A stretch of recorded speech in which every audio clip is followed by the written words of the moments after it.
وەزیرێ دەربێ ئەمریکی و سەرۆکی فەرەنسا بەحسێ هەفکاریە شەڕێ داعش دکن. ئەڤە وێنێ هەنێک جوان خانمایە تەرمێن وان divê gorê bi komal de li Şingalê hatiye dîtin. û Şingal bi wêranî ji destê Daeş hat rizgarkirin.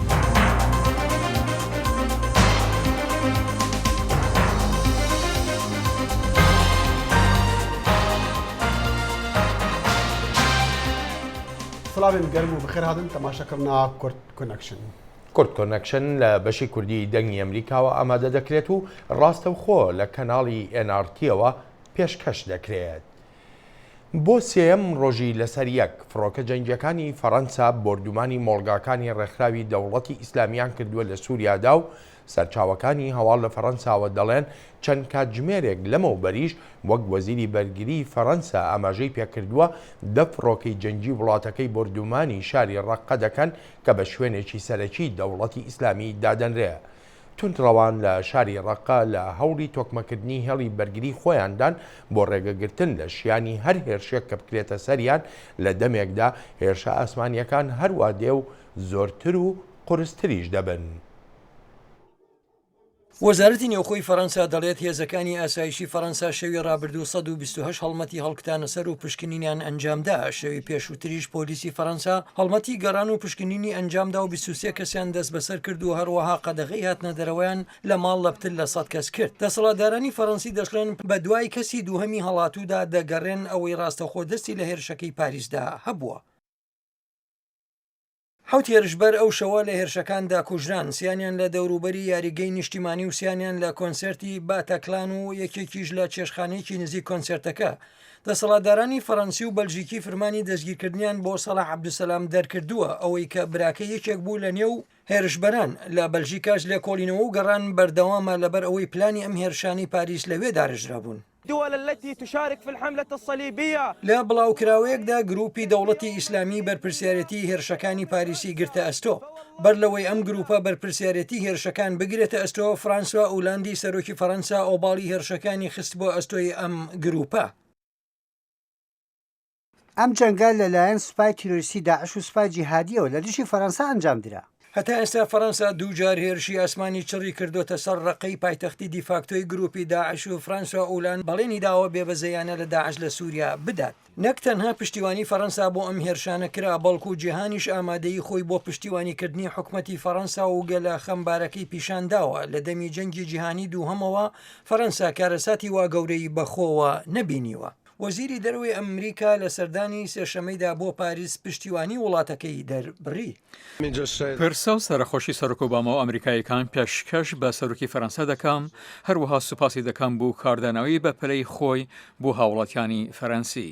هاوڵاتیەکی فەرەنسی دەڵێت باشترین شت بەردەوامیدانە بە ژیان، هەرچەندە ئەم ڕووداوەمایە پەژارەیە، بەڵام نابێت ببێتە خولیامان، چونکە داعش ئەوەی دەوێت. سمکۆ عەزیز، دەنگی ئەمریکا.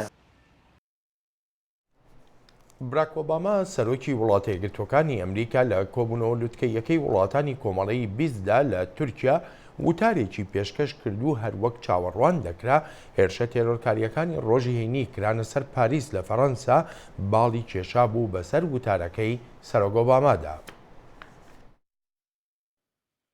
سەرۆک ئۆباما پاش لوتکەیەکە گوتی ڕێبەرە هاوتاکانی لەسەر داعش هاودەنگ بوون کەوا پەلاماری درندانەی ئەنجام داوە.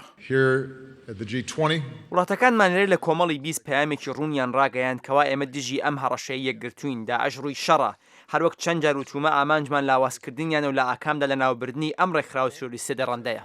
سەرۆک ئۆباما سوور بوو لەسەر ئەوەی کە ڕەوانەکردنی هێزی زەمینی ویلایەتە یەکگرتووەکان بۆ شەڕی ملیتانەکان لە ڕۆژهەڵاتی ناوەڕاست کارێکی هەڵەیە و بەرگری لە پەلامارە ئاسمانیەکانی لەشکری ئەمریکا لە عێراق و سووریا کرد بۆ پشتیوانی هێزە خۆجێیەکان کە شەڕی داعش دەکەن. کاتێک باسی توانای ژمارەیە کەس دەکرێت کە چەکی پێشکەوتووی لەشکریان نەبێت و کەوا بۆ مردن ئامادە بن بۆ ئەوەی بتوانن زۆر خەڵک بکوژن وەلی نەگەڕێیت ئەم کارە بکات، ئەوە ئەرکێکی گەورەیە بۆ هەر وڵاتێک جاگە چارەسەریەکی دەمە و دەست و وەپەلە بۆ ئەمە هەبێت. ئەوە دڵنیەتان دەکەم نەک ئەمریکا بەڵکو فەڕەنسا و تورکیا وڵاتانی دیکەی کەوا دووچاری ئەم جۆرە پەلامارە بوونە ئەو ئستراتیژیانە جێبەجێ دەکەن. سەرۆک ئۆباما باڵێنی چرکردنەوەی هەوڵەکانی دژی داعشدا بەڵام ڕەوانەکردنی ژمارەیەکی زۆری لەشکری پیادە بۆ شەڕی دژی داعش ڕەت کردەوە. We have the finest military in the world and we have the finest military minds in the world. باشترین لەشکەرمان لە جیهاندا هەیە بۆ چەندان ساڵ بە شێوەیەکی جۆرا و جۆر لەگەڵیان کۆبمەتەوە و ئەم بژارانەمان باس کردووە و ئەمە تەنیا بۆ چوونی من نییە بەڵکو تێڕوانینی نزیکترین ڕاوێژکاری لەشکری و مەدەنیمە کە ئاواکارێک هەڵە دەبێت. ئۆباما دەیەوێت خۆی لە دووبارەبوونەوەی شەڕی عێراق لا بدات. Not because نەک لەبەر ئەوەی لەشکەکەمان ناتوانێت بڕواتە ناو مووسڵ و ڕقا یاخود ڕۆمادی و بە شێوەیەکی کاتی لە داعش پاکیان کاتەوە بەڵکو لەبەر ئەوەی نامانەوێت ئەوەی کە پێشتر ڕوویداوە دووبارە بێتەوە. سەرۆک ئۆباما وتی ئەمریکا دەستبەرداری نەخشەکەی نابێت بۆ وەرگرتنی هەزاران پەنابەری سووری بۆ ناو وڵاتەکەی هەرچەندە جەختی لەسەر ئەوە کردەوە کە بە شێوەیەکی تۆکمە لیان دەکۆڵدرێتەوە هەروەها بە شێوەیەکی توند داوای هەندێک لە نایارە سیاسیەکانی ڕەت کردەوە کەوا دەڵێن تەنیا مەسیحیەکان نەک موسڵمانەکان ڕێگایان پێ بدرێت بێنە ناو ئەمریکاوە وەک پەنابەر. it is good to remember that کارێکی باشە ئەوە بیربهێنینەوە کە ئەمریکا بژارێکی ئاینی نییە و ئێمە وڵاتێکین کە لە گەلێک خەڵکی ئاینی جیاواز پێک هاتوین ئەوانە پێوانەیەکی گەردوونین کەوا بەرگریان لێ دەکەین. ئۆباما گوتی بە شێوەیەکی نەزەری ویلایەتە یەکگرتوەکان دەتوانێت 50,000 سەرباز ڕەوانەی ناو سووریا بکات بۆ زاڵبوون بەسەر داعش بەڵام گوتی استراتیجیەکە لە ئاکامدا کاریگەر نابێت لەبەر نەبوونی هێزێکی هەمیشەی ئەمریکا لە ناو سووریا تەنانەت بەسەر هەڵدانی هەڕەشەی تۆرۆریستی لە شوێنی دیکە لە ڕۆژهەڵاتی نێوەڕاست یاخود باشووری خۆرهەڵاتی ئاسیا. لە ئاکامی پەلامارە کوشندەکانی پاریس ڕێبەرانی جیهان لە لووتکەیەکە بەڵێنیاندا ئاڵوگۆڕی زانیاری زیاتر بکەن سنوورە نێنوتەوەیەکانیان تون بکەن و هەوڵ بدەن سەرچاوی دارایی تۆرۆریستان ببڕن. حیدەر کەریم دەنجی ئەمریکا.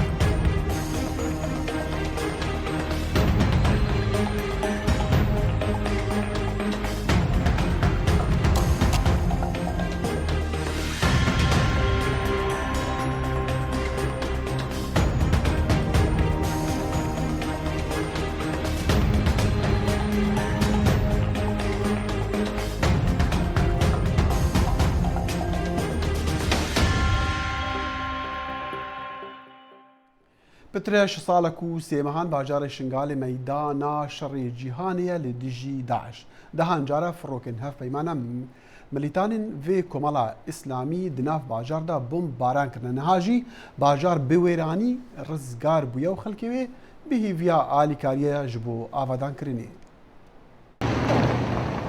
Hebarê ji navbirina xanî û avahiyên hikûmî di nava bajarê Şengalê de nahête hejmartin. Ji ber ku bê nêrîna gelek kesan Şengal pitirî heftêş sedê hatiye navbirin lewra pêtivî harîkariyên nîvdewletî ne.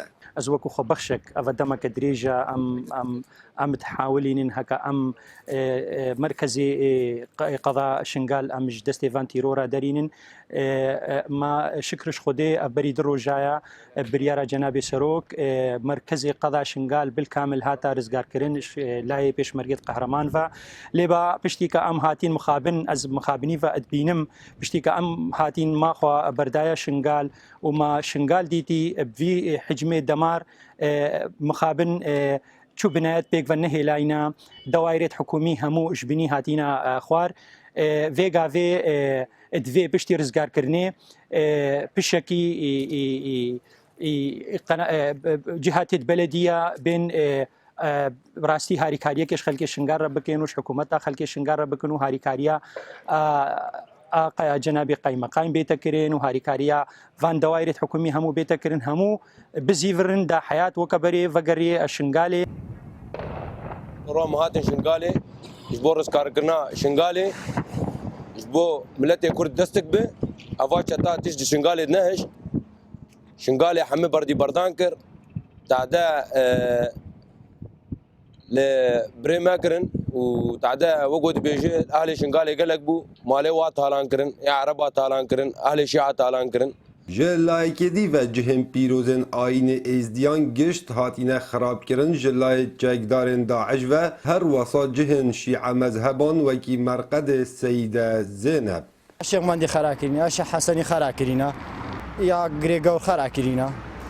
بەڵێ چ تشتیمان نەهێلاینە هون شنگالت بینن سێپا خراب بووینە مەدوێ حمایەت دوالی بێ خەتێشمارە دەین خەتا ئەحمەر دەین نە ئەم پشت خەتێ بکەون ناو پشت خەتێ بکەون ئەف تشت نەبێ خەڵک نازەڤرا جیوارێ خوا عالم ئەمان نینە ئەڤە گوندێنمەینە هیچ بەردنامە تشت عتاتی پرانیا باجار شنگال ایرو هاتیه شنافبرن و تایبت جهم پیروزن آین ازدیان لورا ایرو حولاتی داخازه دکن جلاین پیوندیدار و رکخراو نیف دولتی کل توارا شنگال بهن و جارک دن آوادان بکن کاو عمر دنگ امریکا باجار شنگاله نه بە سوێرانی بەلکو پشتی ڕزگارکردنا شنگالێ گۆڕین بە کۆمەڵ تێن دیتن دیەک جوان گۆڕاندا تەرمێن پتر ji heftî xanimên bi salveçû yên xelkê koçû hatine dîtin û xelkê şingal dibêjin Daeş komkujiyên dî jî li cihên dîyên herêmê encam dane lê hêşta devaya deverê jî nehatiye rizgarkirin. Termên pitir ji heftî xanimên pîr divê gora bi komal de ne hatiye dîtin li rojhilata bajarê Şingalê piştî derxistina milîtanên Komala Dewleta İslamî Daeş ji wê herêmê.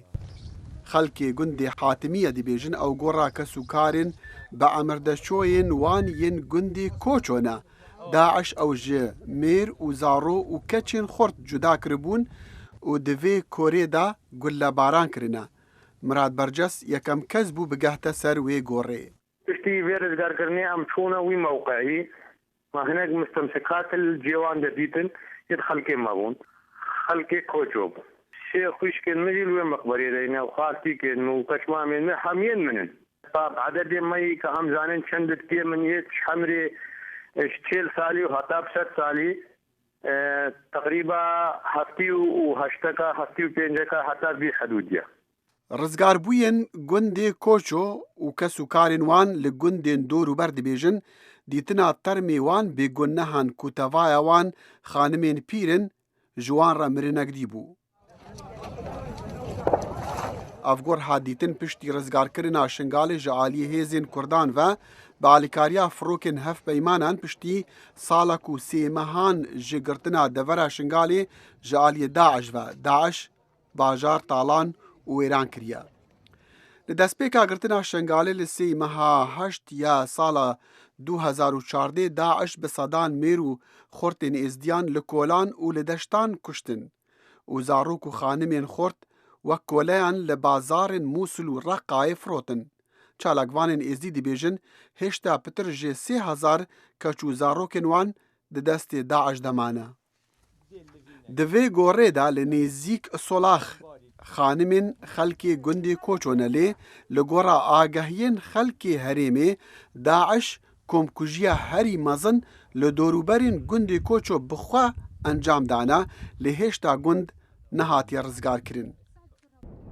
4 rojan piştî hêrîşa Daeş li ser Şengalê serokê Emerîkî Barack Obama fermana hêrîşên bi firokan li dijî vê komala İslamiya radîkal dan heta ku bi gotina wî rê li genosaydekê bêgirtin.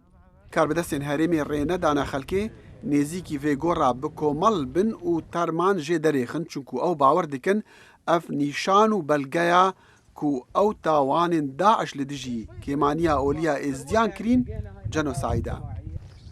Ev pirs hatiye vejandin bi taybet piştî ku mozexane Holocaust ya Emerîkî raportek weşandî û piştrast kirî ku karên Daeş li dijî êzdiyan genosayda. مشتومڕێکی سیاسیانە لە وڵاتە یەکگرتوەکانی ئەمریکا دەستی پێکردووە سەبارەت بە ڕێگەگرتن لە هاتنەناوەوەی پەنابەرانی سووریایی بۆ ناو ئەمریکا. ئەمەش وەک کاردانەوەیەک بەرامبەر هێرشە خوێناویەکانی هەفتەی ڕابردوو کرانە سەر فەڕەنسا. کۆماریەکان لە کۆنگرێسدا لە تاوتوێکردنی ئەگەر و نەگەری ڕەتکردنەوەی پلانەکەی سەرۆک ئۆبامان بۆ وەرگرتنی 10,000 پەنابەری سووریایی. هەرچی دیموکراتەکانیشن لەگەڵ ئەوەدان وڵاتە یەکگرتوەکانی ئەمریکا بەردەوام کراوە بێت بۆ وەرگرتنی پەنابەران ئەڵبەت پاش لێکۆڵینەوەیەکی ورد لە دۆسەی پەنابەرەکان. بەڕای ڕخنەگرانی کۆماری خوازی سەرۆک ئۆباما کوشتارە دڵتەزیێنەکەی فەڕەنسا دەتوانێت لە ئەمریکا دووپات بێتەوە ئەگەر تۆریستەکان وەک پەنابەر دزە بکەن ناو ئەمریکا. لەم وڵاتەش دەتوانین شتی وا کە لەوێ ڕوویدا بیبینین. سەناتۆر سەشنس دەیەوێت گەیشتنی پەنابرانی سووری ڕابوەستێت تا کۆنگرس بتوانێت بە گشتی بڕیار بدات بۆ هاتنی ئەوان. ئەگەر ئێوە توانای پێداچوونەوە بە ڕابردووی ئەو خەڵکەتان بە تەواوی نییە، ئەو داواکاریان لەژێر دەسان دەرەچن و ئێوە ژمارەیەکی دیاریکرا و خەڵکانە وەرەگرن کە خولیان کاری تیرۆریستی دەبێت. دموکراتەکان جەخ دەکەنەوە کە لێکۆڵینەوەی ڕابردووی ئەوانەی دەیانەوێت وەک پەنابەر لە ئەمریکا وەربگیرن دەکرێت و ئەمە ڕەنگە مانگان یا ساڵانێکی زۆر بخایەنێت. پرۆسی لێکۆڵینەوەی وەرگرتنیان لەلایەن چەندین ئاژانسەوە ئەنجام دەدرێن و کاتێکی زۆریش دەبات و دەبێت ئێمە دڵنیابین لەوەی پەناخوازان لەگەڵ هیچ گروپێکی تێرۆریستی لەوانە داعش پەیوەندیان نەبوو بێت. کۆماری خوازان دەیانەوێت بزانن چۆن دەکرێت ڕابردووی ئەو پەنابەرەی کە لە وڵاتێکی تێکشکاوەوە یان لە ناوچەیەکی تووشی شەڕەوە وەک سووریە دێت بە شێوەیەکی دروست لێک بدرێتەوە. کاتێک تۆ لە وڵاتێکەوە دەیت کە هیچ چەشنە سەنتەرێکی سەرەکی زانیاری تێدا نیە کە کەلکی لێوەربگیرێت، چۆن دەزانین ڕابردووی ئەو کەسانە چییە؟ نوێنەرانی دموکرات دەڵێن وردبینێکی تەواو پێویستە. من نامەوێت تیرۆریستەکان بە ڕواڵەتی پەنابەرانەوە بێنە ئەم وڵاتە و ئێمە دەبێت سەبارەت بەوانەی لەم وڵاتە ڕێگەیان دەدەین زۆر هۆشیار بین، بەڵام من پێم وایە داخستنی دەرگاکان و نەبوونی بەزەیی ڕێگەچارەیەکی باش نییە. سناتۆر کاردنیش هاوڕای ئەوە.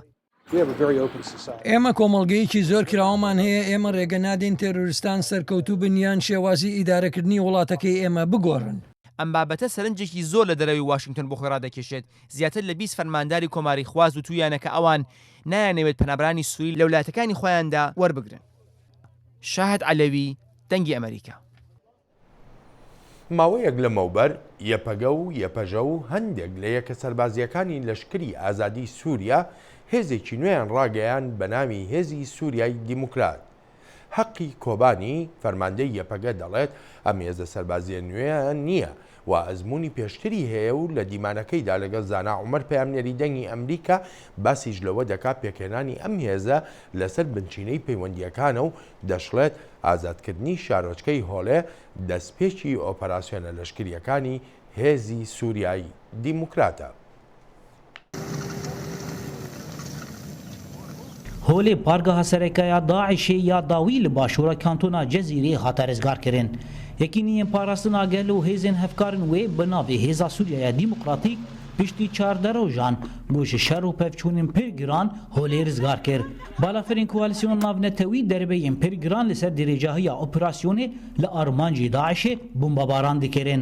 Êrişa li ser holê ji sê aliyan pêk dihat û bi tektîkên pir pêşketî tevgera li ser erdê û balaferên koalîsyona navnetewî ji ezman de derbeyên giran li Daişê dan piştî 5 rojên şer holê hate dorpêşkirin ji sê aliyan.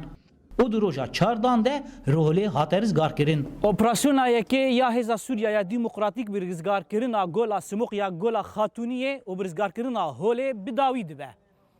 Serkeftî derbas bû. Ev der gola Simokyayê li quntaxa Çiyayê Şengalê û jê dûr dora 10 kilometran bajarokê holeyê ew jî hatiye rizgarkirin lê niha hîn mayîn li wir de pirin û têne paqişkirin.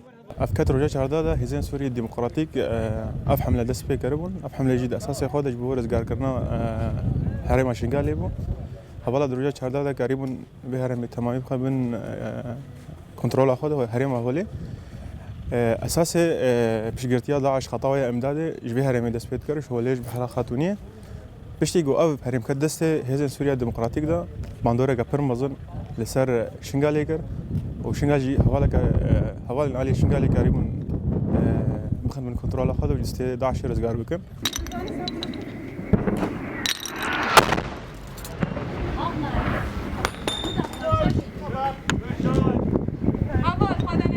الخطوي قالين دا سي محورن اما دناف خدم محور هنا ناف هر محور كيجي چند محور خو هنا يعني لغوراوي وسا دور پیش کرنه که ایرشکه يعني بينغوفا يكي مروكاني بيجي داعش تيدا او بو شكست مثلا وا گوندك الفي داره گوند بوسناد بيجن حوالا هين ايرش نكربو ماشو ما اوكر ما بشر ماشو قرت رزقار كر قالك سلاح خواهشتنا يعني جبل خانه خواهشتنا زخري خواهشتنا يعني ورك خويا ديكو بانيك كي مازن كاتي نوفا ما وي چپر كر بخوام كديني اولا اول هوالي ما كدن بيش دي بخور رفيان وقتها ما بحيرة استنت أو ترسيان رفيان هناك وإيتد مان معينة خود فجرين وهناك هفالة وكشت ويصير كتن وما قالك جب خانة قرد بریزگارکردن هولی باشور کانتونا جزیره دکه و آرامیه و ازمونا یکی یا هیزا سوریای دموکراتیک بریزگارکردن هولی سرکفتی درباز دبه. زان عمر دنگ امریکا جبرین شهر این هولی.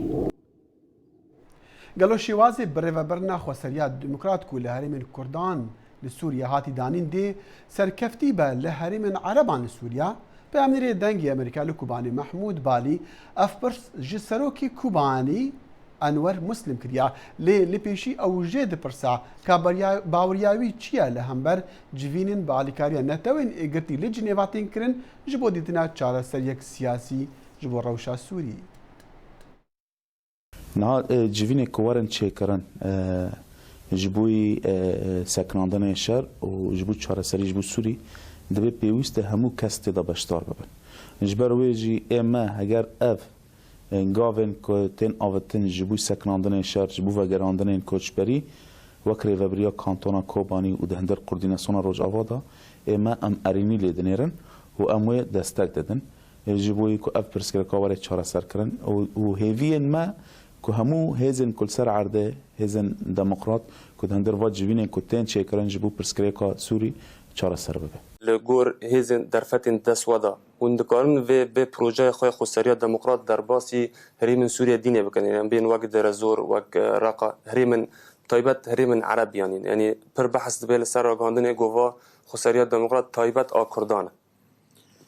هنا سوری تناس کردن برنگ جدا جدا یعنی هندر سوری دانه تن عرب هنه کرد هنه ترکمن هنه کلدان آشور هنه ارمن هنه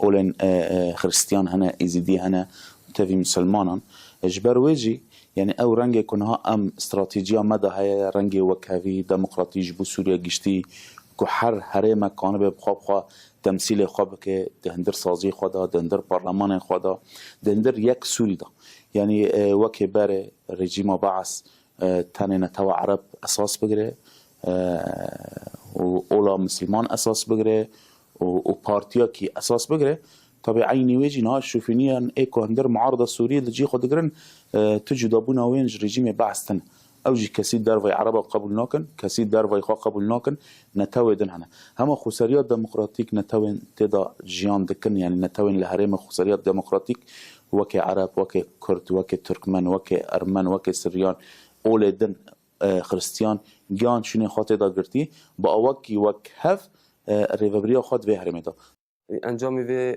سردانه روسيا چبو يعني في زيارتي بشتي كو سركفتن الكوبان چبو بول هر کسی الكوبان بركي دفرين كو سوري نه ناس كرن هم كوبان كي ناس كرن اما راستيات دركت ولا چما او راستيات دركت ولا يعني هذا كي وقت داعش موصل تصفخ رقب تصفخ دفرين المزم تصفخ اللي هم بعد قوات المزم قوات العراقي قوات السوري يعني الكوباني بدرفتهم بچوك تاني بإرادات كتشو خورتان او داعش هاني كو كاتشان پیش شاوی خان نابینی الكوباني بدست كاتشان داعش كسش بوه تكلين مي دوبل ماسي جي باندور السروي يعني سركفتنا كوباني باندور خالص تكلين دوبل ماسي يعني اف مستويتا اللي كولينيا استراتيجي روسيا دعواتش نرشان جبوي برسكريكا سوري جبو برسكريكا چارسري چاو به رولا كردان دندر سوريا پیشروش رولا كردان لهمبر ترور داعش طبعا او رسميش مرهات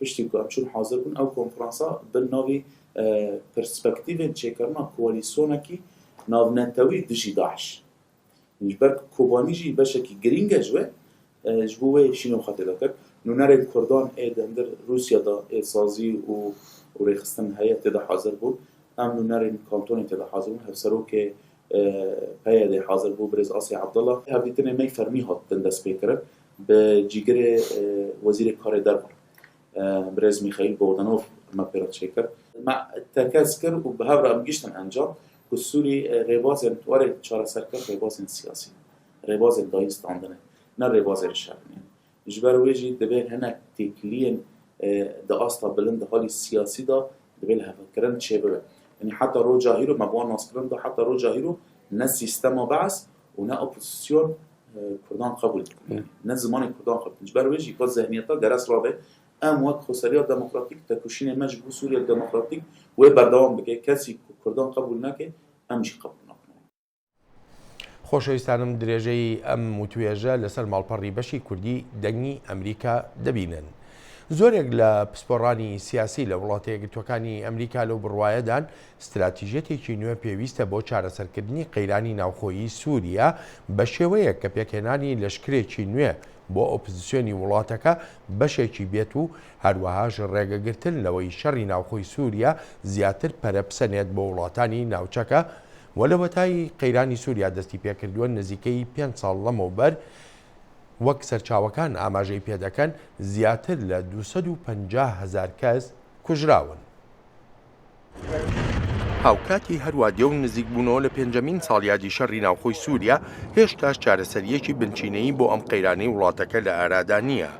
زۆرێک لە شیکەرەوە لەو بڕوایەدان استراتیژێتی نێونەتەوەی بۆ چارەسەرکردنی قەیرانی سووریا شکستیهێناوە و پێویست بەوە دەکات گۆڕانکاری تیادا بکرێت.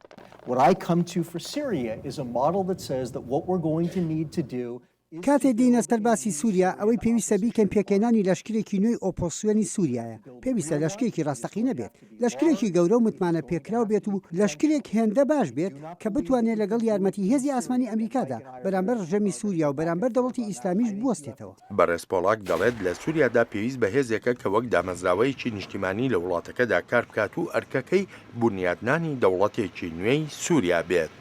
That is not impossible. ئەمە کاری نەکردە نییە بەڵام ئایا ئەو لەشکرە نوێ دەتوانێت ئەوە بکات ئەمە پێویستی بە ئامادەیەکی زۆر و چڕی وڵاتە یەکگرتووەکانی ئەمریکا هەیە چونکە ئەو لەشکرە دەبێت خاکی بەدەستەوە بێت و ڕێکخراو بێت. شیکەرەوە لەو بڕوایەدان چارەسەرکردنی دۆخی ئاڵۆزی سووریا هەر تەنها لە بەرەنگاربوونەوەی تونڕەوانی دەوڵەتی ئیسلامیدا نییە بەڵکو لە ڕێگەگرتندا لە پەرەسەندنی ناسەقامگیری لە ناوچەکە و کۆنتڕۆڵکردنی ڕەوشی سووریا. Right, the Syrian civil war began in 2011 and several years later کە شەڕی ناوخۆی سووریا دەستی پێکرد بینیمان شەڕێکی گەورەی ناوخۆی لە عێراقدا دەستی پێکردەوە و باسکردنی ئەو ئاڵۆزیەی ناو عێراق بەبێ ڕۆچوونە ناو ڕەوشی سووریاوە نابێت بۆیە پرسەکە بەلای منەوە ڕێگەگرتنە لە پەرەسەندنی زیاتری ئەم قەیرانە بۆ لوبنان و ئوردون و تورکیا و بەگشتی بۆ ناوچەکە چونکە دەبێتە مای ئاڵۆزیەکی زیاتری قەیرانەکە وەک ئەوەی لە کێشەکانی نێوان عەرەبستانی سعودی و یەمەندا بینرا کە پەیوەندێکی ڕاستەوخۆی هەبوو بە ڕەوشی عێراق و سووریاشەوە. لە هەموو هاوچەشە هەنووکەیەکانی سووریا و عێراقدا بە تایبەتی و ڕۆژهەڵاتی ناوەڕاستیش بەگشتی ڕێکخراوی تونڕەوی دەوڵەتی ئیسلامی بەشێکی دانەبراوە و وەک دەگوترێ ئەم ڕێکخراوەش کەوتۆتە گۆڕانکاری لە استراتیژێتی خۆیدا. لەگەڵ ئەم استراتیژیەتەی بەڕێوەبەرایەتی ئەمریکادا دەوڵەتی ئیسلامی لە 125 ناوچەکانی خۆی لەدەستداوە و دەیان هەزار کەسی لێ کوژراوە بەپێی لێدوانی ئەندامێکی پێشووی دەوڵەتی ئیسلامی بۆ ڕاگەیاندنەکان ئەم ڕێکخراوە چەکدارەکانی دەنێرێتە دەرەوەی ناوچەکانی بۆ فشارخستنە سەر وڵاتانی هاوپەیمان بەڵام ئایا ئەمە استراتیژیەتێکی بەردەوامی دەوڵەتی ئیسلامی دەبێت ئەمەش دەکەوێتە سەر استراتیژیەتی بەڕێوەبەرایەتی ئێستا و داهاتوو وڵاتە یەکگرتووەکانی ئەمریکا. لە هەفتەی ڕابردوودا لە ڤێننا کۆبوونەوەیەکی تایبەتی کرا سەبارەت بە ڕەوشی سووریا. وەزیری دەرەوەی وڵاتە یەکگرتووەکانی ئەمریکا دەڵێت لەوانەیە چەند هەفتەیەک مابێ بۆ گۆڕانکاریەکی گەورە وەک قۆناغی گواستنەوە لە سووریادا بەڵام دەشڵێت پێویستە ئێران و رووسیا گیانێک بەم هەوڵەدا بکەنەوە بۆ گەیشتن بە ئاگربەست لە سووریای بەشەڕوێران بوودا.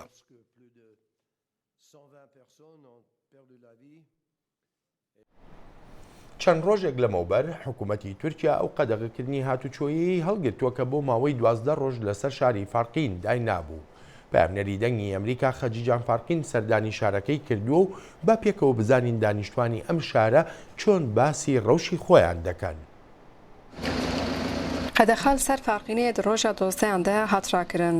Nav dosarojanda 4 şervan, 3 sivîl, 4 jî serbaz jiyana xwe windakirin. Ji bilî can ziyanek mezin jî gihîşte malê rûniştvanên Farqînê. Bi sedan mal bûne armanca gule û topan. Li dîwarê malan nivîsên ku li Kurdan û li PKK jî heqaret dikin hatine nivîsandin. Ev zilam 12 roj tevî malbata xwe ji mala xwe a taxa tekelî derneketiye. دو پیش‌چه میشکن در کتنه نزدیکی 5-6 هفته مسافری مبونه. چه ایجاب چه دبر خو کر؟ والا تندور مبود تندور هبول با مه آره مه هبول حاضقیا مه هبول و چاقی مشترک و بلدیه در روزاک مرا نانشاند بود. پرونشتوانی ناوچه پشتی قدخه لکولانان دگرن داکو خسارا کو چه بیه به چاوی خواه ببینن. توفانات يا فارقيني لا تشكي توفانات يا فارقيني حقي فارقيني ولا خديني لا غادي طيب فارقيني وقا خوش بو وقا قش بو فارقيني وقا تشابيه اما قلنا وصرادني تاب في شك تشتاط ماني بنقول هذا عدم بعدم يعني قد جينا ما يفارقيني والله لهر سه تاخان کو خسارک مزن چه بیه بسدان مالبات مال خو باردکن او دچن تاخیم به اوله مالا وجنشی لتاخا تکلیه او تو آلاوک و ساغلم نمایه ولا حفتاكي باز شوم دات نجر برچك الحب كي مدبر وقلت هاتن بشتيوشي حفتاكي باز زيادتر عندي بقارم دركت ما جيك بقارم درن شغلان اشتا قاني كيري الحردينه اف درشی کولانا کوین آبدلیسیه لسر و کولانی تو آواه یک ساغلم نمایه جبر بمبه و ماینان چالین کورجی چبونه بدهان خانی جبر روکت و گلیان شوتینه هر دو مال اسلامی شوتینه اوجی و کارنشتوان دین زیان مال خواه نشانی مدده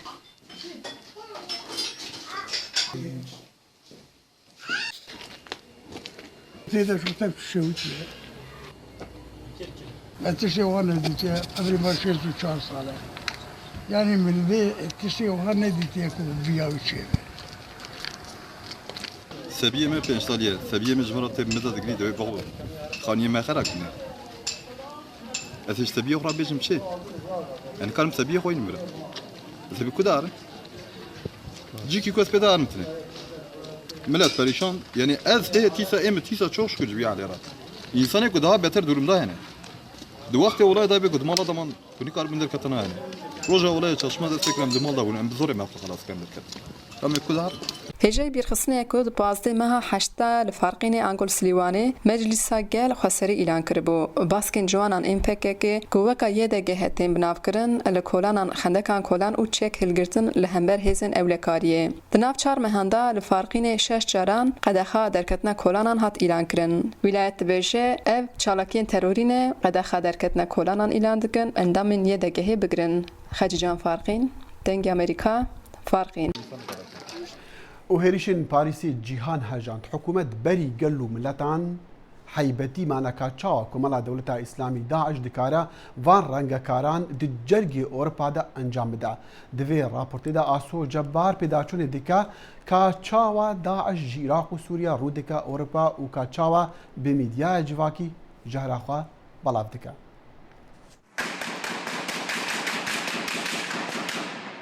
بەرفراوانبوونی استراتیژ و دەستڕۆشتنی داعش لە سووریاوە بۆ عێراق و بەپێی ڕاوبۆچوونی شارەزایەن ئەو کارە تیرۆریستیانەی کە بەرامبەر خەڵکی سیڤیل و شوێنەگەشتیەکان لە پاریس ئەنجامدرا هەموو جیهانی سەرسام کرد لەبەرەوە نا کە کارێکی تیرۆریستی بوو لە ناو نازدارترین پایتەختی جیهاندا نەخێر لەبەرەوەی لە مێژووی فەڕەنسادا کارێکی ئاوا تیرۆریستی ئاشکرا و کوشتنی 129 هاوڵاتی و بریندارکردنی 352 مرۆڤ ئۆپراسیۆنێکی تیرۆریستی بەرنامە بۆ داڕژاو بوو ئەمە ئەو زەنگە مەترسیدارە بوو بۆ تەواوی ئەوروپا و جیهان لە هەموو جیهاندا ڤایرۆسێک هەیە بە ناوی تووڕەوی ئیسلامی کە لە ڕێی ئینتەرنێتەوە دەگوازێتەوە ئێمە زمانێکی تایبەتمان نییە بۆ ئەم دۆخە ئەمە وڵاتێکی دیاریکراو نییە وەکو سووریا بەرەنگاری بینەوە بەڵکو ئەمە بزوتنەوەیکی جیهانیە کە مەرجێکی وێرانکار بڵاو دەکاتەوە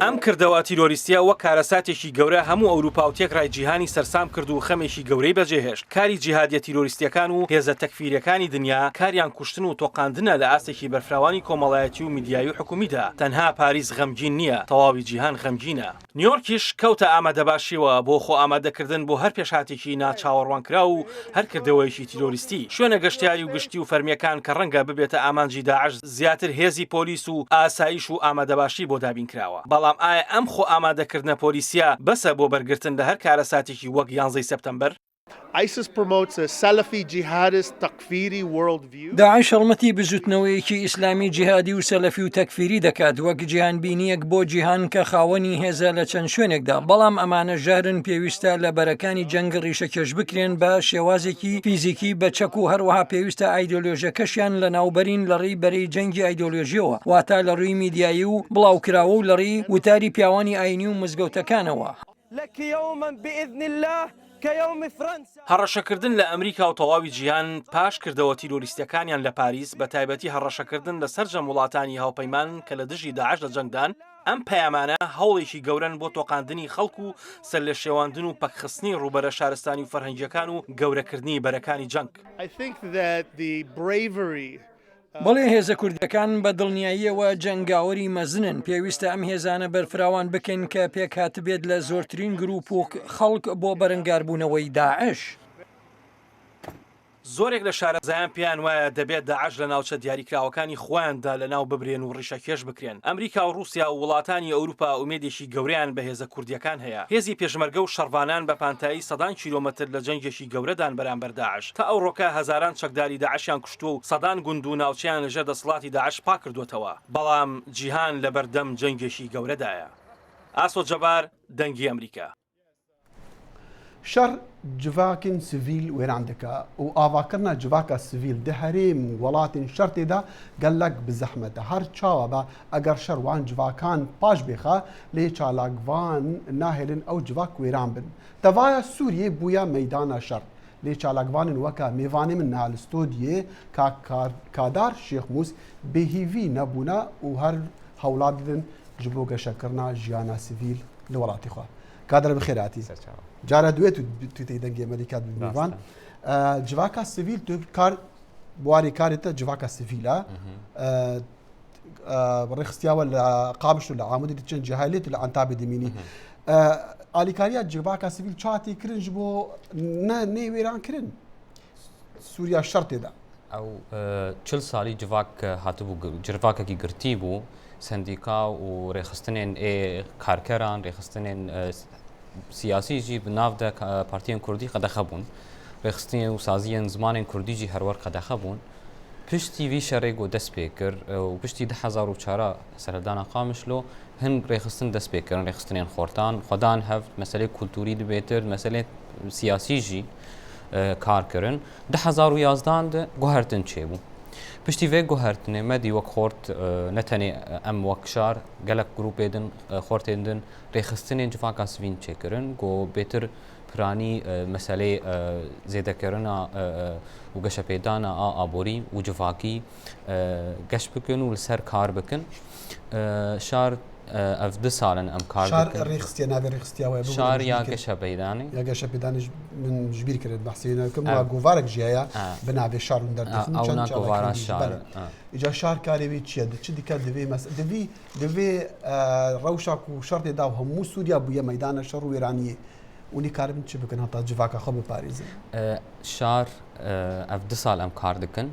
Li gelek xibret û karên kesên din li dewletên din jî gokirine hevalin me li derna wek Sudan û Darfor ji me re behs dikirin çawa alîkariya însanî bixwe hiştin got xelk nema kar bikin û bimînin hema li hêviya xwarinê. Em wek şar em dijî vê siyasetê ne em kar dikin ji bo xizmetê firsenda kar li pêşiya xortan jinan peyda bibe.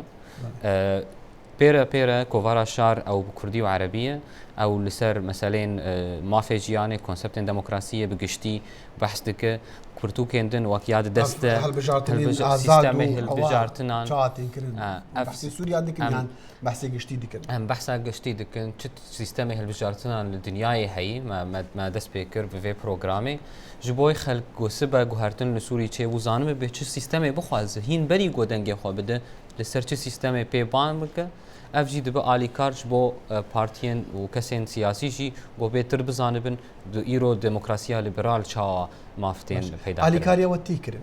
Alîkarî gelkî kêm e. Em yek jê bajarê Kurdî li Rojava zêdey 158 rêxistinên civaka sivîl heye. Ji wan piranî zêdey not serê not sedî not karê alîkariya însanî bixwe nakin.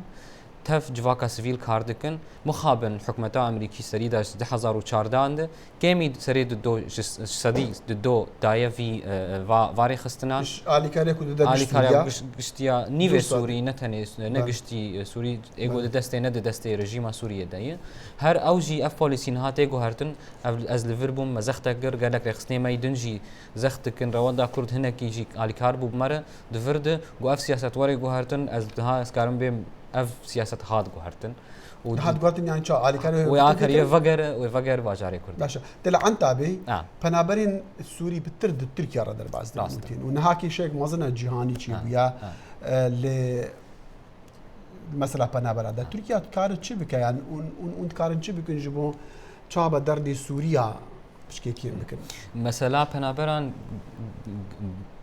بگشتی مزنه بریا ساله که بری شری کوبانی هن حواله ما علی کاربون مسئله کامپین ملت می اس دی لآمدی هناك بنابر جوار قوتن امي هرم بري خو بدن اوروبا حتى هو هجر ام بسر قاهر هرور بشتي سالك او تشبو ايرو جبر سدمن سياسي جبر سدمن او لكاري خلق درفن سبي ديسا افرف بردوام بجبر سدمن ابوري ومثلين حكمي خلق ما في وان هي جو غندلي نبه لي مخابن افنا هر ورد دسبيكا او دغشبيدانا جواكا عند تشاو ورن كوهرتن دواغو هرتن عند اف زحمتي هبن ام نزانن دفي ام السرمجيه خلق كي بغشتي سركار بكندا او منتاليتا ورغو هرتن ام بقاريبن بهفره علي كاربن ببارتيان سياسي جي جو بهفره جواكي غشي حتى كسوريا هندك تنابو خلق بقاري فقرن تركيا ببجي وان حوانغا هاوان يعني بودمكي راستي مثلا آگشتی نتنه خوارن مثلا دوکومنت چونو هاتنین پاسپورن زاروکه نه چه دبن پاسپوری وانتنن دخوازن بخوینن خواندن بزمانه کیدن تشتکی آسان تنه هگر ایرو قرارک درکت دوکومنتک وردان یا نا وانا وگرینن افخک چه خود چه بکن هر چقاسی حکومتک چقا مزن بجی نکار زیدی 3 مليون 4 مليون تحمل بک ساله که 2 ساله پشتی وینا کارکری وینجی او ببین اف کسیم پنابر تن اوجی کار دکن زحمتی البرمجی داتینن او نا زحمتی راستی وقالك كيف مثلا ناكوكيان سياسي نقبا مخالفته دو حكومته هر دل الجهاني يكجل امريكا بخور باشا كادر قالك سباز سيتا خوش سياسه كتنج بتدو خازم سروكي ريخستيا شار لا عنتا السروكي ريفبري دانوستاندن انا سروكاتي جمتني بعد قالك سباز جاركدي بو هادناتو تو ميواني دنگي امريكا كادر شيخ موس چالقباني جواكا سيفيل ميواني كورد كونكشن بو پشتی دو جاران سردانا هریما کردستانی کرین کارمندین سنتری ریگرتنی ل جنوسایدان ل موزخانه هلاکوست ل واشنطن گاشتنوی انجامی کو تاوان داعش لدجی کمانیا ازدیان لشنگالی انجام داین جنوسایدا وی سنتری ل هفتیا بوری راپورت اخوا وشاند و د کنفرانس کی روزنامه وانی دا انجام راپورت اخوا اشکره کر یحیی برزنجی ل آماده بو اف راپورت گهاندیا مۆزەخانەی هۆلۆکۆست لە واشنگتن لە کەشێکی باراناوی کۆڕێکی گەرم بەڕێوە چوو خڕکردنی ئێزیدیەکان و کەمایەتی ئاینیەکان لەسەر دەستی چەکدارەکانی داعش مشتومڕی گەرم پەرۆشی ئامادەبووان بۆ بیستنی چیرۆکی ئەو کچوژن و منداڵ و پیرەمێردانەی بەهۆی جیاوازی ئاینی و پاکتاو کران بەرپرسی مۆزەخانەی هۆلۆکۆست لە واشنگتن ئەندریۆ هۆڵینگەر باز لەوە دەکات مۆزەخانەکە تەنها بۆ جینۆسایدی جوولەکەکان نییە ئەم مۆزەخانەیە بۆ دروستکراوە تاوەکو و دامەزراوەیەک بێت بۆ داکۆکیکردن لە مافی ئەو خەڵکەی دەنگیان لە جیهاندا نابیسرێ لەبەرەوەی جوولەکە لە ئەوروپا لە ساڵانی 1930 بۆ 1940 دام و دەستگایەکی وایان لە بەردەستدا نەبوو بۆ ئەوی دەنگ بەرزکەنەوە کە سەرکوت ئەکران و دەیان کوشتن ئێمە بەرپرسیارەتێکمان لە ئەستۆدایە مێژووی مرۆڤایەتی پڕە لە توندوتیژی و جەنگ و قڕکردنی بە کۆمەڵ لەلایەن گروپێک دژی گروپێکی تر جیهان ئاشنایە بە جینۆسایدی جوولەکەکان و کۆمەڵکوژی تریش کە لە شوێنی جیاوازی جیهان ئەنجام دراون ڕەنگە سەردەمەکە لەبار بێت بۆ بە جینۆساید ناساندنی ئەو نەتەوانەش کا وڵاتیان نییە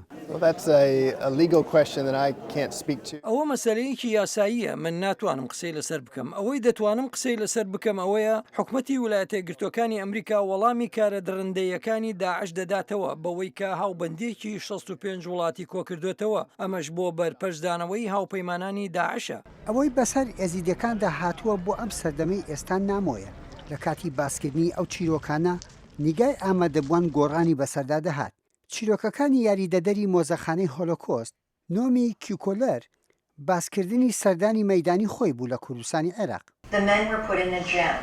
کاتێک بردویان لە قوتابخانەیەکەوە ژن و منداڵ و پیرەکانیان جیا کردوتەوە ژنەکانیان بردۆتە نهۆمی دووهەم و بە 3 شێوە جیان کردوونەتەوە مناڵان و کچانی هەرزەکار وە پیرەکان پاشان پیاوەکانیان بردۆتە زیندان و دواتر گولەبارانیان کردوون کەس نازانێ ژنە پیرەکان چیان بەسەر هاتووە ژن و منداڵەکانیان بردۆتە ناوچەی تەلەعفەر لەوێ داویانن بە چەکدارەکان وەکو کۆیلە دەستدرێژی سێکسیان لەگەڵدا کراوە منداڵەکانیش بە شێوەی جیاواز بەکارهێنراون.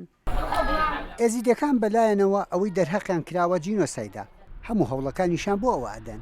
لە بۆنەکەشدا چالاگوانی ئێزیدی و هاوکارمان دەخیلی شەمۆ باسی لەو هەوڵانە دەکرد کە لەلایەن هەندێک لە کۆنگرێزمانەکانی ئەمریکاوە دەستی پێکردووە.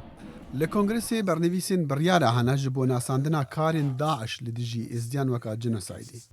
ئیرۆ دەما لە مۆزەخانە هەڵاکۆست ئەف بەحسەتێتە کردن بەهێزکردنا وان هەوڵایە دەبێت تەڤایە خەباتên دوی واریدا هەف بگرن یەن خواجیهی و یەن دەربەژی هەتا جیهانێ بەرسڤا ڕاست و کاریگەر هەبە. مۆزەخانەی هۆلۆکۆست کە کەرەستەی جوولەکەکانی تیا هەڵگیراوە هەفتەیەک دۆکۆمنتی ئێزیدەکان نیشانەدا. ئیتر نازانرێ ئەم دۆسیەی کوردیش لە جیهاندا دەکرێتە جینۆسایت یەحیا بەرزنجی دەنگی ئەمریکا. دەخیل دوای ئەم هەوڵەی مۆزەخانەی هۆلۆکۆست چی دەبێت؟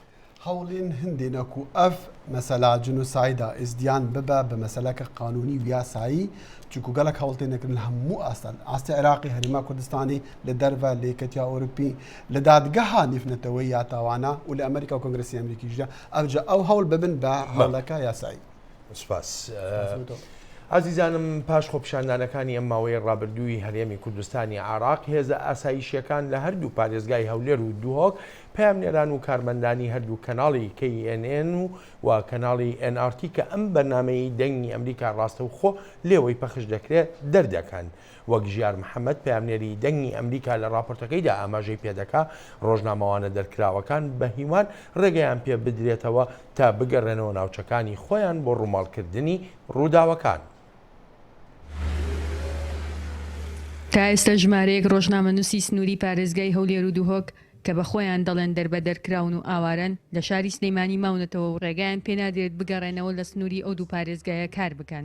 بەداخەوە پارتی دموکراتی کوردستان لە سنوورەکەم شاربەدەری کردم کە لە قەزای سۆران پامنێری NRTم لەو قەزایە بەڵام ئاسایشی پارتی بێگوێدانە هیچ یاسا و ڕێسایەک منی شاربەدەر کرد بۆ ماوەی چەند ڕۆژێک لە شاری سلەیمانی ژیانم دەگوزەرە. ئەو ڕۆژنامەنووسانە ستافی نووسینگەکانی پارێزگای هەولێر و دوهۆکی کەناڵی KNN و کەناڵی NRTین لە سەروبەندی دەستپێکردنی خۆپیشاندان و گرژەکانی سنووری پارێزگای سلەیمانی لەو دوو پارێزگایە دەرکران و ڕەوانەی شاری سلەیمانی کران.